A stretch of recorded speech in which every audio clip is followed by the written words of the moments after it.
Саламатсызбы? Кандай жар? Жар. Бир топ өтүрүп кеткенсиз го, Чийип аткам. Жердин чертежин чийип кой. Жерден проект сатып. Бир топ өтө чырып кетиптирсиз, тоого. Бир топ. Мына жер калды. Могу же каракчы таза ба. Гайын мына боолар гүлдөгөндө мындай кооз чыгаш жок. Кышында эле мага окшоп өңсүл болуп калат экен, бирок жайдын күнү сага окшоп калат да. Мына шумдук болуп калат да. Жайдын күнү гүлдөйт. Мына жерге отурат, мына. Тегерет отурат, тегеретте. Бул жерде акчасы орточо мындай байлар ушул жерге отурат. Анан чөнтөгүндө акчасы көбүрөөктөр тиякка чыгат. Жогорулайбы? Эми жүрөм экинчи этажга чыгып жүр. Эми тоонун бооруна курулган. Түз жер жок бу жерде. Токой жок, ушул жер бар экен, мына тоонун боору менен кыркып анан ушуну куруп койдум мына. Бул тегереде балкон. Эми бул деген бул жагы эң кымбат боз үй да. Буга хан тоссоң да болот, Путин дап келсең да болот. Жерде кандап келсең эс ой турган жер ушул жерде. Эми кыргыздын кичине кооз жерин көргөзүп коюш керек да. Түшүндүңбү? Бейиш да, мына бейиш да ушул жерде айтат. Мына бейиш деген ушул. Мына бет бүт боз үй коюлат. Конок жатакана болот. Бу тоонун бооруна коем. Жер түзөлбөйт, ошол эчтекени бузбайм. Жөн эле мындай казыктарды коюп турулат темир. Демек табигый көрүнүш сакталат экен да. Ал природа бузулбайт, анан тетиги өңгү тоону карап, токойду карап, жайлоону карап, оозун ачып арабтар анан кийин ошол жерден кеткиси келбей отурат да ыйлап. Акчасын жажып. Жанагы мактанган арабтар ошол жерге келгенде түшүнөт да. Жөн эле мактанып жүргөндөрүнчү.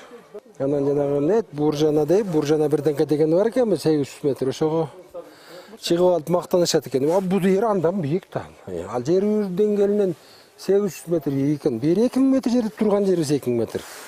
Тери 2500 метр. Эми ушул жерди көргөнүмө 1 жыл болду. 1,5 жыл болду. Бүт баарын таштадым, супараны унутуп калдым, ушакка келдим. Шаарга деле баргым келбейт. Эч жака чыккым келбейт. Ушул жерде эле жүргүм келет. Эми бул хобби да, орусча айтканда, кыргызча айтканда эмне деп айтат муну? Эс алуу да. Эргүү да, эргүү мен үчүн. Чыгармачыл жашоо да. Мен ушул жерде жүрөм. Бу жерде жүргөн да, мен терге барам, чертежим чием, телевизор көрөм, уктайм, анан келип балдарды карап коюп, көргөзүп коюп, сурашат, мындай кыл деп көргөзөм өзүм, анан кайра барам ушул. Анан ары бери басып жүрөм, каякка эмне курам, берге эмне курса болот, эми тиги кагазга, мындай кагаз караганда басып жүрсөң көрүнөт да, жакшы түшүнөсүң да. Мен эми жазуучу болчумун да, мен жазбай калбадым да. Убактым жок, ушул жакка соруп коюп атат менчи. Жаза албайм. Кызганат экен. Бул чыгарма кыргынат деген жолоктусу келбейт да. Мына силер келип мага мына мешает этип атасыңар, мен тиякта мына проектти мынакей мына. Проектти көтөрүп, азыр эле силер келип. Баарын өзүңүз чийесиз мунун баарын? Бүт өзүм чийем, жерден чийип анан барып балдарга көргөзүп коем, жасашат. Бүт баарын өзүм чийем. Прораб жок, архитектор жок, эч ким жок. Суу түтүгүн, канализация, электричество баарын өзүм эле чийип коем. Бизде тоо толтура. Өмүрүм өткүчө 4-5 жерге ушундай курайын деп атам. Болгон акчам байлыгымды ошого салам, себеби деген бул айылдагы кыргыздардын экономикасынын өнүгүшүнө чоң салым экен. Ошол жерде айылдын этин алабыз, сүтүн алабыз, атын минебиз, келип иштешет ошол жерде, каймагын сатат, бүт баары өтөт да. Курутун сатат, анан главный бу жерге деген жана байлар бизге келет, акчасын каяка таштаарын билбей кетип атпайбы? Бизде көрө турган Бишкектин эмнесине кызыгат? Бишкекте кызыгат турган эчтеке жок. Ысык көлгө барат, анан ысык көлдү көрүп эле атышат, бирок ысык көлгө баргандар тоого чыккысы келет. Мотон, мисалы үчүн, ысык көлдөн кем эмес потенциал, туристтик потенциал биздин тоолордун. Бирок тоого барсаң, жанагы ажаткана деген жок да. Алар деген бизге окшоп токойдун арасына барып келгенди түшүнбөйт, алар уялат да андайданчы. Алар бир мындай ратай, бир таза жерге барып отургусу келет. Анан биздин өзү ички туристтер деле келейин десең, мына аларчанын ичине барсаң, баса албайсың. Баса албайсың, таагалам жыгыласың. Көп жерди сурайын десең, билесиң да, басып жатса бербейт. Эми бу жерди баштаганда айланан жайында ызы чуу көп. Бүт кыргыздын бар чоң арчасы ушул жакта. Мар райондагы арчыл бар да. Кыйратып атат, талкалап атат, природаны бузуп атат. Иштардык. Ушул жерде бир бизнес кылгандар бар экен, анча-мынча бир багы. Арзан оокат кылгандар. Эми ошолор менин бизнесим алардын иши мага келбейт. Алар 1000 сомдук кишилерге мага 10 000 сом төлөгөндөр келет да. Мен 1000 сомго жатыспайм, биришпейм бияка. Bir günde 200 dolarга жатат бияка. Себеби бүт шартын түзөм. Тимеле келгенде тосуп алып жаш баладай. Алда элеп кайрып жатып коем да. Анан акчаны алыш үчүн көп акча салыш керек. Анан кыргыздар бекер байгысы келет да. Анан кийин 2 күндө эле байып, 2 жылда байып кетсе, андай болбойт да. Эми чет элдик инвесторлор коркот. Алар чет элдик инвесторлор келип туруп жана алтын алардын пайдасы көбүрөөк да, мындай 5 эсе көбүрөөк да. Бат алып турган алып кетсе келет да. Бу жерде деген биз кыргыз бизнестерине керек, бизнесмендерге. Анын үчүн биз шартты билиш керек. Кайерге мен мисалы кыргызмын мен жердин шартын билем. Анан кандай адамдар келерин түшүнөм мындай. Ошон үчүн мен куруп атам. Тогуп да эле аба үчүн жатат да. Көлгө эмнеге барасың? Көлгө эмнеге барат билесиңби? 2 күнгө барат күндө Бишкектер. Уктаганы барат. Көлгө мен түшпөйм, мен уктаганы барам. Көбү түшпөйт көлгө. Аба истеп барат, мояк ызыктан качыпчы. Түшүнбү? Өзбек күйүп атат, казак менен күйүп атат. Эми казактын Жамбыл, Чимкент тетиги Кызыл Ордасы жатат.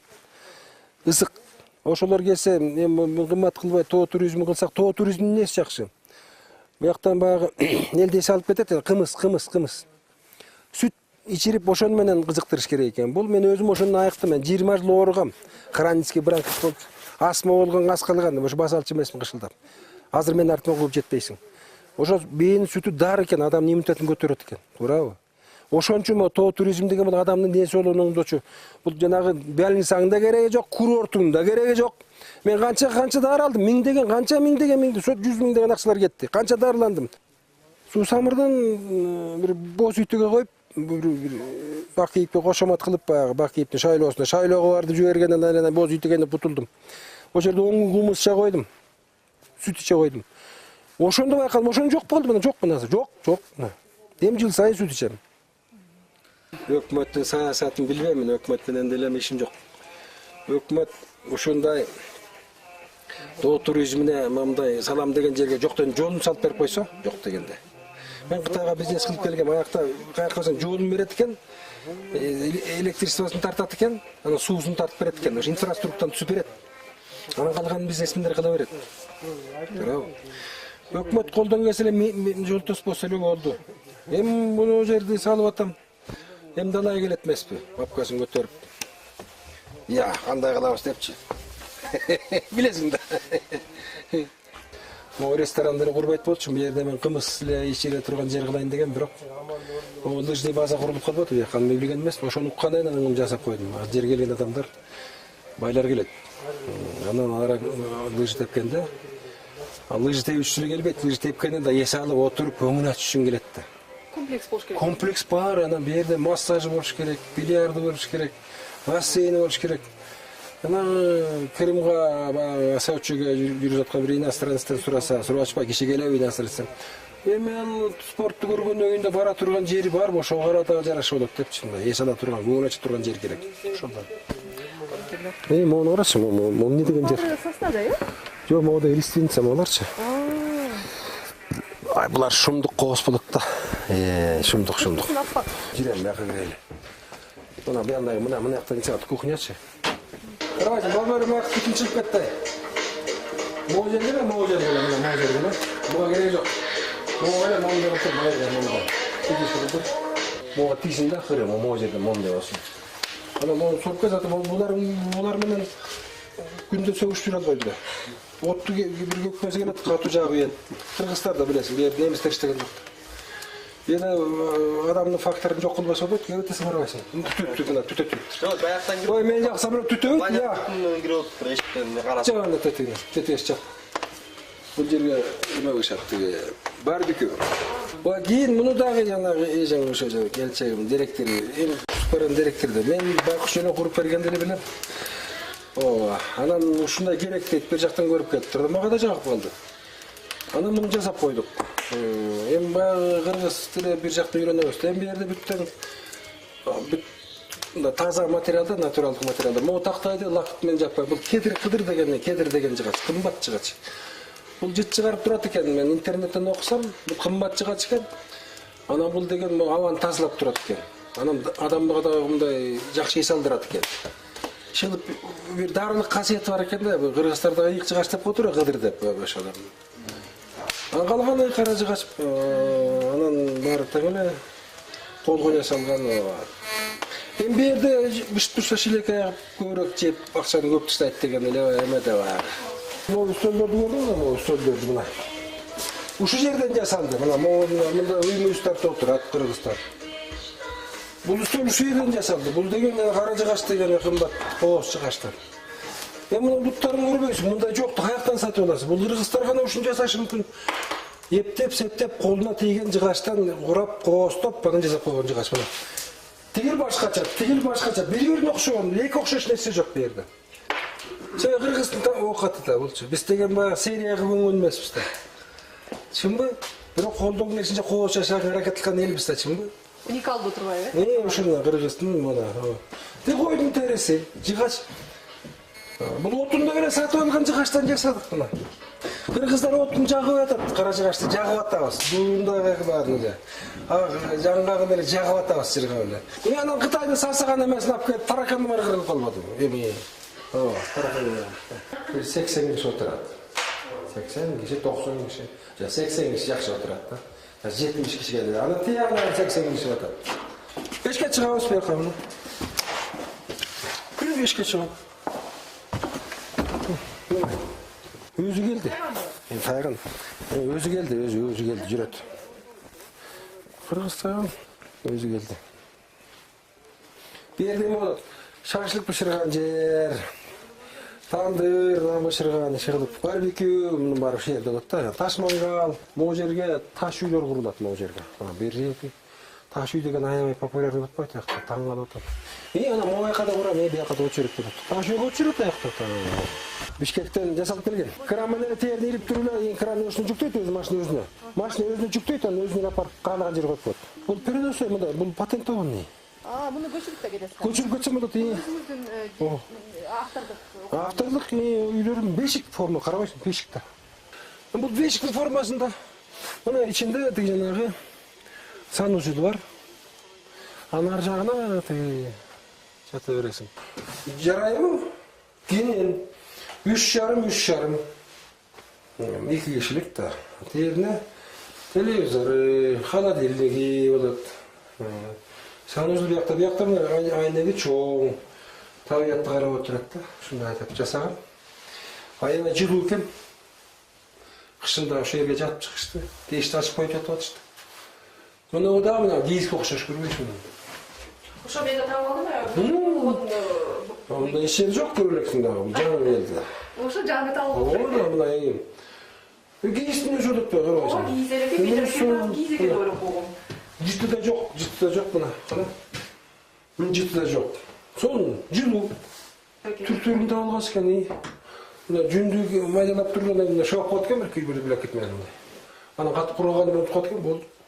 Сон токойдун арасына жанагы алачыктарды кое берем мындай. Бери ушуну кыдырып барып жатып эс алып жүрө берет, эми көрөбүз да.